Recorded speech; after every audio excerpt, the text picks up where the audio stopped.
Now my assigned task is to introduce this book to you. As you know, it is in itself a misnomer. Because a book is supposed to be read, it is supposed to be experienced. And the kind of experience that you derive from moving through the words, through the pages, nobody can basically narrate that for you. There is no reported version of a book. So I'll try my best to put together what is special about, the book that is about to be published. This is like a lot of other stories that kids have written across the world, written in first person. The narrating voice is I. Hi, my name is Mia is the first sentence.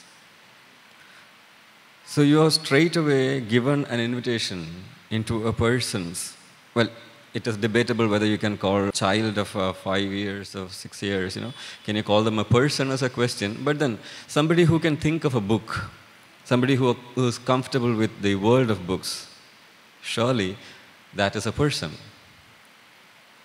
Reading is an activity that sometimes graduates into writing, but if it doesn't graduate into writing, definitely it goes into creating a parallel universe for the reader. Charunainika, the author of the book, definitely has a very vibrant parallel universe that she has created within herself. Collected from that wholesome experience of reading through, I don't know how many novels, I don't know how many stories, but definitely it is considerable. Definitely it's a huge amount, the kind of books, the number of books that she must have gone through in order to conceive writing a book, as a very popular poem by O.N.V. Kurupu goes, as the nostalgia of people who learn in Kerala or reminisce about schools in Kerala. ഒരു മയിൽപീലി ഞാൻ ഇന്ന് കാണുമ്പോഴും ഒരു കുട്ടിയാകുവാൻ മോഹം ഒരു പുസ്തകത്തിനകത്തിരുന്ന് അത് പെറ്റുപെരുകുമെന്നോർക്കുവാൻ മോഹം. We think of books as not child's play.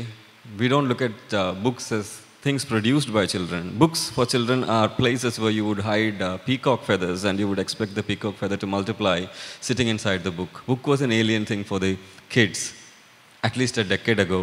But now you find a lot of people, especially parents who are willing to admit that their kids are able to write and they're able to bring out books.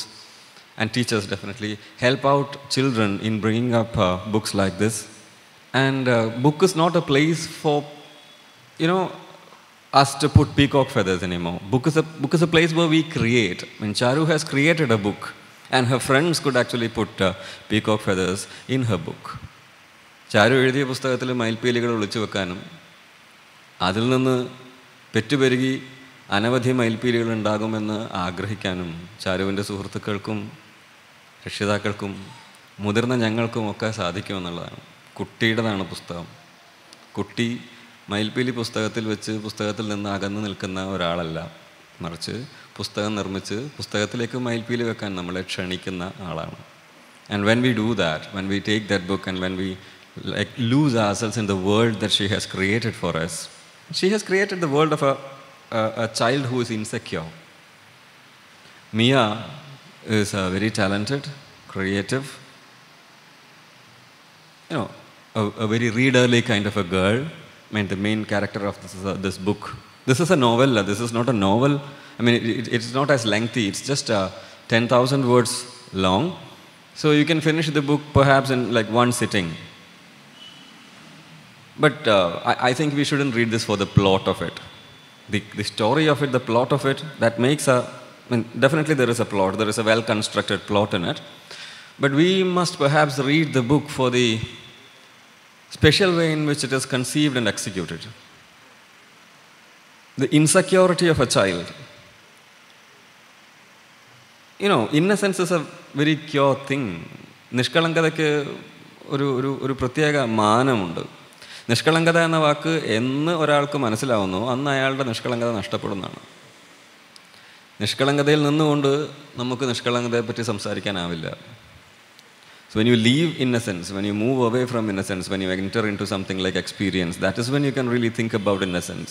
And I think this author has started moving into experience because she can think of innocence, she can think of boredom, she can think of insecurity, she can think of body shaming, she can think of a lot of other things that are in the air, and she is also surprisingly politically correct. I mean, that is a lot for a student to achieve. That is a lot for a kid of her age to achieve, to be politically correct. To strive to be politically correct is also something that you wouldn't expect from a child who is generally conceived as adamant. കുട്ടികൾക്ക് വാശിയുണ്ടാവും, സ്വാർത്ഥതയുണ്ടാവും. കുട്ടികളുടെ ലോകത്ത് ക്രൂരതയ്ക്ക് പോലും അതിൻ്റെതായ ചാരുത ഉണ്ടാവും എന്നാണ് നമ്മൾ മനസ്സിലാക്കുക. Spring summer winter fall എന്നുള്ള കിം കിഡുക്കിൻ്റെ സിനിമയിൽ you will find this child who inflicts a lot of cruelty on frogs, tortoises. Definitely the master doesn't understand why the child commits that kind of cruelty. കുഞ്ഞായിരിക്കുമ്പം പുഴുവിനോടും പൂമ്പാറ്റയോടും ഉറുമ്പിനോടും നമ്മൾ എന്തൊക്കെ ക്രൂരതകൾ കാണിച്ചിരുന്നുവെന്ന്, തുമ്പിയെ കൊണ്ട് കല്ലെടുപ്പിച്ചിരുന്നുവെന്ന് നമ്മൾക്ക് ഓർമ്മ പോലുമില്ല. അതിൽ നിന്നും കുട്ടിത്തം വളർന്നിരിക്കുന്നതാണ് എനിക്ക് തോന്നുന്നത്. I think when we read Charu's book, we need to understand that childhood itself has, childhood has come of age. Childhood as we experience it, that concept as such has come of age. So she can sit down, think of a story of an insecure child, and then this insecurity is basically because her parents are leaving her at a boarding school, and this boarding school is a place where she doesn't connect with people. She can't successfully connect with people who are shallower than herself. Like the friends that she has, they're all either non-readers or people who are not interested in the kind of subjects and philosophizing that she is interested in. And this basically makes her feel alienated in that particular context. So that alienation is depicted beautifully, correctly in that novel. And the novel doesn't mean that the novel is a very serious, grave, solemn kind of a narrative. On the other hand, the novel is really fun to read. The novel talks about food a lot. In fact, a lot of chapters are titled under, names of delectable sweets and stuff like that. So what happens is this novel goes through what a child perceives of the adult's world that exists around her. The conversations, the discussions, the controversies that go around in the adult world now are clearly reflected, like a mirror reflects reality. It is reflected in this child's novel. And yes, coming back to the plot as such, she has constructed a plot which comes around. Like for instance, this major trophy that you have in the novel, the trophy of the unknown friend. I mean, how could you have a friend who is not known to you? If you don't know somebody, do they merit to be called your friend? That's a question that we would definitely ask, right? But then think of all those friends that we have on Facebook or Instagram, followers for that matter. We don't make friends anymore, we add friends.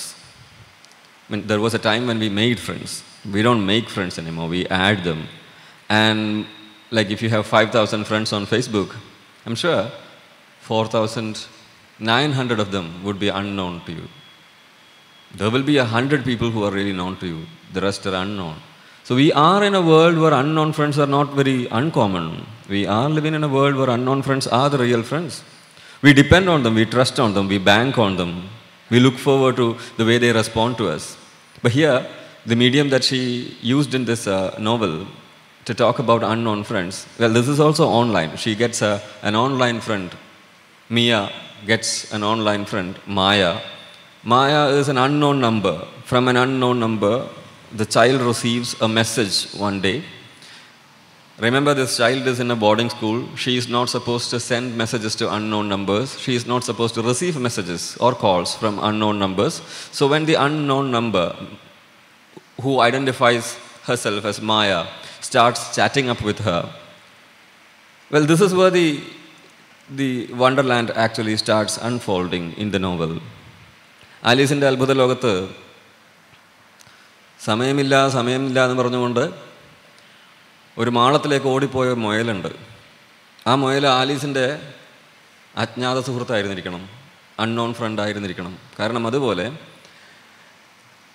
Miya എന്ന കഥാപാത്രത്തെ അത്ഭുത ലോകത്തേക്ക് ക്ഷണിച്ചു കൊണ്ടുപോകുന്നത് മായ എന്ന WhatsApp നമ്പറിൽ ഏതോ അറിയാത്ത വാട്സപ്പ് നമ്പറിൽ നിന്ന് വരുന്ന സന്ദേശം ആണ് അവളെ അറിയാത്ത ലോകത്തേക്ക് വിളിച്ചു കൊണ്ടുപോകുന്നത്. And in that unknown world she starts sharing whatever she wanted to share with her parents, whatever she wanted to share with her friends, whatever she conceived of as a real friend. I mean, the perfect friend that she could ever imagine. She finds that identity, that persona in this unknown friend.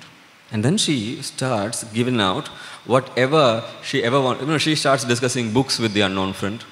She starts discussing, you know, everyday trifles that happen in the campus, on the campus, that she discusses with the unknown friend. She discusses her likes and dislikes with the unknown friend. She likes food a lot, so she definitely discusses a lot of food with the unknown friend. She talks about Roald Dahl. She talks about Charlie and the Chocolate Factory. She brings into discussion a whole lot of novels, a hell lot of works that she goes through every day. She talks about reading, she talks about playing. And that is how the novel proceeds. This is the lion's share of the plot. Chapter after chapter, you have conversations where something happens to Mia and this is reported to Maya. And well, the spoiler, if I'm allowed to like introduce it to you, the spoiler is that the friend is none other than her mother, Ayesha. Ayesha assumes this identity of Maya and she starts chatting up with Mia. In the final chapter, you will find that it is the mother. She comes to the campus. She says that, okay, we are taking you back to your previous school because she is not comfortable with the school. She's taken back to she's promised that she'll be taken back to the previous school, and she says that she could, Ayesha says that Mia could live with her parents again, and, you know, everything is like, you know, happy, and you know, happily ever after kind of a fairy tale ending is given to the book. So this is what the book is. I mean, this is what the book is supposed to come out if you're trying to give it in a presentation. I'm trying to, as I said in the beginning, I'm trying to narrate this book to you, and it's not a good thing to narrate a book. You have to read the book, right? How exactly does she present this? That is where the crux is. What is being said is a non-issue. ഒരുത്തിയെ പ്രേമിക്കുന്നു, അവൾ മറ്റൊരുത്തനെ വിവാഹം കഴിക്കുന്നു, അവസാനം ആദ്യം പ്രേമിച്ച ആളുടെ കൂടെ അവൾ കടലിൽ ചാടി ആത്മഹത്യ ചെയ്യുന്നു എന്ന് പറഞ്ഞാൽ തകഴിയുടെ ചെമ്മീനാവില്ല. അത് തകഴിയുടെ ചെമ്മീൻ്റെ കഥയാണ്. സോ അതുപോലെ when I tell you this is what happens in Charu's book, don't think that this is what happens in Charu's book. This is a version of what happens in Charu's book. I very happily, heartily invite you all into the actual reading experience of The Unknown Friend. And with that, let me conclude the introduction of the book, and I'll hand over the proceedings to people who are taking it up. Thank you.